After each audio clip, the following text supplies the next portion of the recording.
Hello everyone, আমি দেবী। আমার এই ছোট্ট পরিবারে তোমাদের সবাইকে অনেক ওয়েলকাম আর অনেক ভালোবাসা জানিয়ে শুরু করছি আমার আজকের ভিডিওটা। তো তোমরা সবাই কেমন আছো জানি না, আশা করছি সবাই খুব ভালো আছো আর আমিও মোটামুটি ভালো আছি। তো তোমাদের সবাইকে আমার একটা রিকোয়েস্ট, আমার এই ভিডিওটাতে লাস্ট অবধি তোমরা আমার সাথে থাকবে, আমার ভিডিওটা একটু ওয়াচ করবে। আর যদি ভিডিওটা ভালো লাগে তাহলে কে কোথা থেকে আমার ভিডিওটা দেখছো, কতদিন থেকে আমার ভিডিওটা দেখছো, প্লিজ একটু কমেন্টে বলে দেবে। তো চলো আজকের ভিডিওটা এখান থেকে শুরু করি।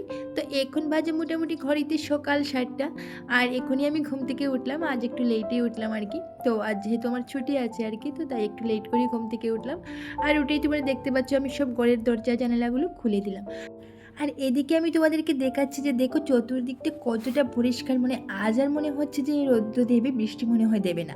তবে ভালোভাবে যে রৌদ্র দেবে সেটাও মানে পুরো বোঝা যাচ্ছে না, কারণ হচ্ছে আকাশের দিকে তাকালে দেখা যাচ্ছে একদিকটা পুরোটা পরিষ্কার, আবার আরেকটা দিকে মেঘলা মেঘলা একটু ভাব আছে। মানে কিছুক্ষণ পরে হয়তো বৃষ্টি আসতেও পারে, এরকম একটা অবস্থা, পুরোটা পরিষ্কার না। তো তারপরে গেলাম, আমি ড্রেসটা চেঞ্জ করে আসলাম, মানে বাসির ড্রেসটা একটু চেঞ্জ করে তারপর আসলাম। আর এসে চুলটা হালকা আঁচড়ে নিলাম। এবার চলে গেলাম রান্নাঘরে একটু ব্রেকফাস্ট বানাবো বলে। আর এদিকে ব্রেকফাস্ট বানাতে এসে কিচেনে এসে কিন্তু আমার হাজব্যান্ডের সাথে আমার ঝগড়া লেগে গেল। ঝগড়া বলতে কি জানো তো, ওই যে কাল রাত ডালিয়া ভিজিয়ে রেখেছিলাম, তো ডালিয়া তো রান্না করবো, ঠিক আছে, ডালিয়ার সাথে কি বানাবো। তো তার জন্য ভাবছিলাম, ভাবতে ভাবতে হাজব্যান্ডকে বললাম যে যাও তাড়াতাড়ি বাজার থেকে কিছু নিয়ে আসো, ডালিয়ার সাথে কি রান্না করবো। হাজব্যান্ড বললো আমি এখন যাবো না বাজারে, খাওয়া দাওয়া করে মানে ব্রেকফাস্ট করেই তারপর যাব। তো আমি বললাম কি রান্না করবো, করে যে কিছু নেই, শুধু আলু আছে আর ডিম আছে। তো আমার হাজব্যান্ড বললো ওই ডিম দিয়ে আলু দিয়ে ডিমের ঝুরি আলু নাকি ভাজা করতে। তো সেটা আমি বললাম আমি তো এই রেসিপির কোনো নামই কোনো দিন শুনিনি, এটা আবার কীভাবে বানাবো গো। তো বললো চলো আমি তোমাকে বলবো, তুমি প্রথমে আলুটা কুচি করে কাটো। তো আলুটা কাটলাম, তারপরে বললো প্রথমে আলুটা ফ্রাই করে নিতে, তো আমিও আলুটা ফ্রাই করে নিলাম। শেষের মধ্যে ওই যেরকম ডিমের পুসটা বানায় আর কি, তো ডিমটা ছেড়ে তারপরে এটাকে আবার আলুর সাথে হালকা ভেজে নিয়ে লাস্টে কী করলাম, একটু পেঁয়াজ দিয়ে দিলাম। বললো আমাকে মানে একটু পেঁয়াজ কুচি দিতাম, মানে পেঁয়াজ কুচিটা এমনভাবে থাকবে যাতে পুরো কাঁচাও না থাকে আর একটু হালকা হালকা যাতে ফ্রাই হয়। তো ওর কথা মতো আমি বানালাম। তারপর বলল এটা ওর দেওয়া রেসিপি, মানে ও আমাকে বললো এটার নাম হচ্ছে ডিম আলুর ঝুরি ভাজা। তো যাই হোক বানিয়ে তো নিলাম, খেতে তেমনটা খারাপ হয়নি, টেস্টি হয়েছে। তো ডালিয়ার সাথে আজকে আমাদের ছিল ডিম আলুর ঝুরি ভাজাটা। তো এটা দিয়ে ব্রেকফাস্ট হয়েছিল। তারপরে আমার হাজব্যান্ড মশাই গেল বাজারে। আর এদিকে দেখো বাজার থেকে নিয়ে এসেছে কিছু ফল, ওই আম আনারস এগুলো নিয়ে এসেছে, আর এনেছে চিকেন। আর চিকেনের সাথে যেগুলো লাগবে আর কি ওগুলো এনেছে, পেঁয়াজ রসুন লঙ্কা, আর তারপরে কিছু সবজি এনেছে। আচ্ছা সবজিটা তোমাদের সাথে শেয়ার করলাম না। তো চিকেনটা প্রথমে আমি ধুয়ে নিলাম। আর চিকেন কেন আনলো সেটা মানে একটা কারণ আছে, তো তাই এনেছি আর কি। এমনিতে চিকেন আমরা, চিকেন বলতে কি চিকেন মাটন এমনিতে একটু মানে প্রবলেম আছে আমাদের, তাই বলে বেশি খাই না, মধ্যে মধ্যে খাই। তবে আজ আনার একটা কারণ আছে, মানে আজ আমাদের বাসায় একজন অতিথি আসবে আর কি। তো ওর জন্য আনা আর কি আজকের চিকেনটা। এমনিতে যতটুকু পারি আমরা ওই চিকেন মটন মানে এগুলো একটু কমই খাই, কারণ প্রথমেই বললাম তোমাদের আমাদের দুজনের একটু প্রবলেম আছে ওইগুলো, মানে খাওয়া ডক্টর একটু মানা করেছে আর কি, তাই বলে একটু কমই খাই, মাছটা একটু বেশি খাই। তো আজ অতিথির জন্যই আনা। তো তোমরা দেখলে আমি চিকেনটা প্রথমে ধুয়ে নিলাম। আর এবার এগুলোকে একটু ম্যারিনেট করে রেখে দেবো। তো এখানে দেখেছো তোমরা আমি নুন দিয়েছি, হলুদ লঙ্কা গুঁড়ো, তারপর পেঁয়াজ, তারপরে ওই আদা রসুনের পেস্ট সবটা দিয়ে ভালো করে একটু ম্যারিনেট করে তারপরে রেখে দিলাম। আর এবার আলুগুলোকে একটু হালকা ফ্রাই করে নিলাম। আর জানো তো আলুটা হালকা ফ্রাই করলে কিন্তু বেশ টেস্ট হয়। আর দেখেছো তোমরা আমি এখানে একটু পেঁয়াজ দিয়ে তারপরে মাংসটা ফোড়ন দিয়ে দিলাম। মানে আমি কি করি জানো তো, সবসময় মানে ওই তোমাদের কি বলবো, আর প্রথমে বলেছি যে সব সময় তেল মশলাগুলো মানে একটু কম করেই দেই, কারণ হচ্ছে একটু কোলেস্ট্রলের প্রবলেম আছে আমাদের, আরও অনেক সমস্যা আছে, যাই বলে মানে মানে তেল মশলা বলো সব কিছু একটু কম করে দিয়ে আমাদেরকে খেতে হয়, সেটা মাংস হোক আর যেটাই হোক। তাই বলে তোমরা হয়তো আমার মাংসের মধ্যে দেখতে পারবে যে কালারটা কিন্তু একটু কম আসে, কেন জানো তো, ওই যে গুঁড়া যেটা মশলা যেটা আছে, মানে লঙ্কা গুঁড়ো বলো আর যে কোনো মানে গুঁড়ো মশলা, ওটা আমরা একটু কম পরিমাণেই ব্যবহার করি। বিশেষ করে লঙ্কা গুঁড়োটা মানে একটু কম পরিমাণে দিই। তো তাই বলে কালারটা একটু কমই আসে। সেটা যে কোনো সবজি হোক, মাংস হোক বা মাছ হোক বা যে কোনো সবজিতেই আমরা মানে কাঁচা লঙ্কাটা একটু বেশি করে দিই। আর এই যে দেখো আমাদের অতিথি চলে এসেছে। তো এই যে গোলমলুটা দেখতে পাচ্ছ ওটা হচ্ছে আমার দিদির ছেলে।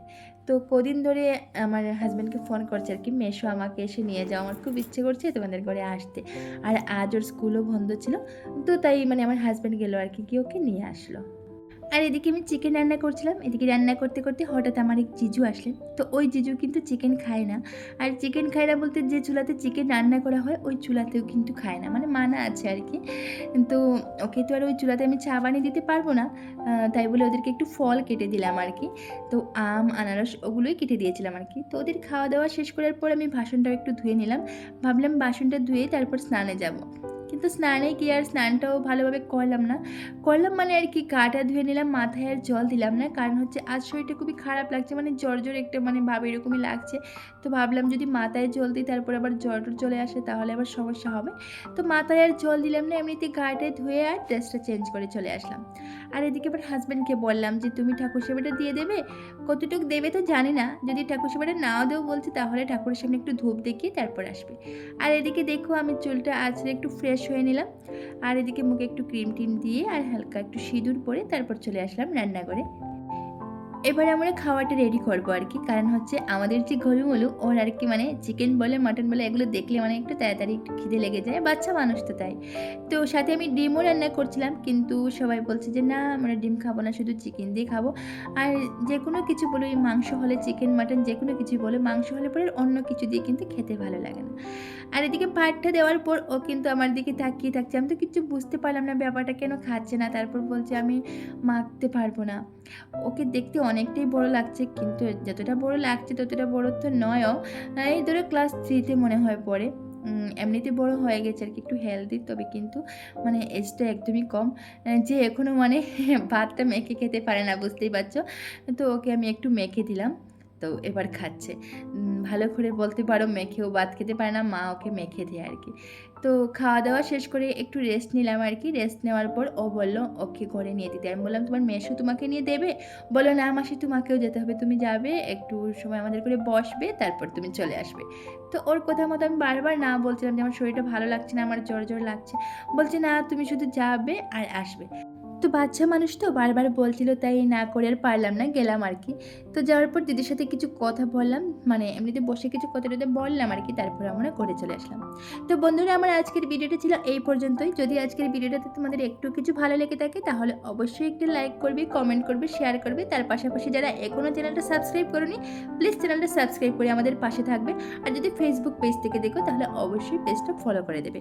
তো আজকের মতো ভিডিওটা এখানেই এন্ড করছি। সবাই খুব ভালো থাকো, সুস্থ থাকো, আর তোমাদের পরিবারের সকলকে নিয়ে ভালো থাকো।